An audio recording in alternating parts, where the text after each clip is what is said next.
জীৱনৰ ৰং বিচাৰি মোৰ নৱতম গ্ৰন্থ মিচিং আগম ক্ৰমৰাঙৰ প্ৰাক্তন সচিব তথা অসম চৰকাৰৰ আৰ্থিক পেঞ্চনাৰ কালিনাথ পাংগিং ছাৰে উন্মোচন কৰিলে। আশা কৰিম জীৱনৰ ৰং বিচাৰি গ্ৰন্থখন সমাজৰ ন বিষয় বা আমাৰ অতীতৰ যিবিলাক লোক সংস্কৃতি এই কিতাপখনত বিচাৰি পাব। গতিকে মই পাঠক সমাজক আহ্বান জনাম, জীৱনৰ ৰং বিচাৰি গ্ৰন্থখন সকলোৱে ক্ৰয় কৰক আৰু পঢ়ক। অসমৰ বিভিন্ন প্ৰান্তত এই কিতাপখন উপলব্ধ হ'ব। সোৱণশিৰি অবনৰী অঞ্চলৰ আমাৰ উদীয়মান লেখক কৃষ্ণকান্ত মেধকে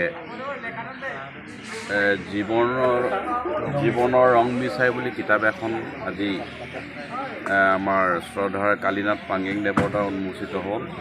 গ্ৰন্থখনৰ নামটোৱেই খুবেই ভাল, তেওঁ খুব সুন্দৰ প্ৰচেষ্টা প্ৰথমবাৰৰ বাবে। আৰু বেটুপাতটো বিশেষকৈ ক'ব লাগিব, খুব ধুনীয়া বেটুপাত হৈছে। আৰু ইয়াত যিখিনি প্ৰবন্ধ আছে, সৰু সৰু নিবন্ধ কিছুমানো আছে। প্ৰবন্ধ কিছুমান যেনে প্ৰবন্ধৰ নামকেইটাও খুব সুন্দৰ, শিৰোনামবিলাক এজাৰ ফুলাৰ বতৰ, শৰতৰ কঁহুৱা ফুলাৰ বতৰ আদি কিছুমান মানে প্ৰবন্ধ শিৰোনামবিলাকে খুব ধুনীয়া।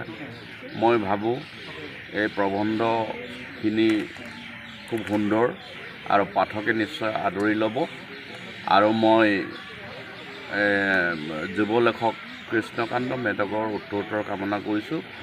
তেখেতৰ প্ৰথম পদক্ষেপ সাহিত্য ক্ষেত্ৰত আৰু তেখেতৰ অনাগত ভৱিষ্যতৰ সাহিত্যৰ জগতত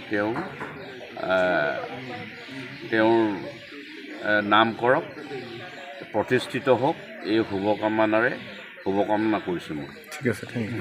খুব ভাল দিন এটা গ'ল। উদীয়মান লেখক সাংবাদিক কৃষ্ণকান্ত মেধকৰ জীৱনৰ ৰং বিচাৰি বুলি শিক্ষক এখন প্ৰবন্ধকলৈ আমি উন্মোচন কৰিলোঁ। আমি খুব ভাল পাইছোঁ। তেখেতৰ প্ৰথম গ্ৰন্থ হিচাপে, নবীন লেখক হিচাপে যিখন কিতাপ ৰাইজলৈ আগবঢ়াইছে তাৰ বাবে তেখেতক আমি ধন্যবাদ জ্ঞাপন কৰিছোঁ। আৰু প্ৰবন্ধখনি খুব সহজ সৰল ভাষাত লিখা আছে। কেইবাটাও ছাবজেক্ট লৈ কিনে কেইবাটা বিষয়ৰ ওপৰত, মিচিং জনগোষ্ঠীৰ ওপৰত, পৰিৱেশৰ ওপৰত। গতিকে পাঠক সমাজে এখন পঢ়ি খুব ভাল পাব বুলি আমি ভাবিছোঁ। আৰু লেখকজনলৈ আমাৰ ফালৰ পৰা আশীৰ্বাদ কৰিছোঁ, শুভেচ্ছা জনাইছোঁ। তেখেতৰ যিটো খোজত, সাহিত্যৰ খোজত যেনেকৈ খোজ পেলাইছে, এই খোজ যাতে দীঘলীয়া হয়, দীৰ্ঘজীৱী হয় আৰু এজন বলিষ্ঠ লেখক হিচাপে অনাগত দিনত নিজকে প্ৰতিষ্ঠা লাভ কৰিব পাৰে। ঠিক আছে।